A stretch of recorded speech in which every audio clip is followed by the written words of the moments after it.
Hej, što ima? Bila sam na Faven Chic i čitala Felicitine komentare kako si rekla. Ima šta novo? Rekla ste Felicity?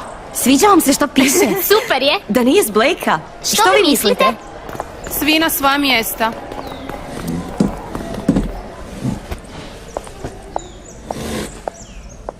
Odlična kao i uvijek, čestitam. Čestitam, Nina! I ja se nadam dobroj ocjeni poput tvoje. Želim pokazati svojima da sam dobra i u školi i na stazi. Očekivala sam više od tebe. D? Što znači D? Zar ovdje ne ocjenjuje brojevima? Što je ovo? D znači da nisi prošla. Što? Ne, moguće je. Ovo je neka greška.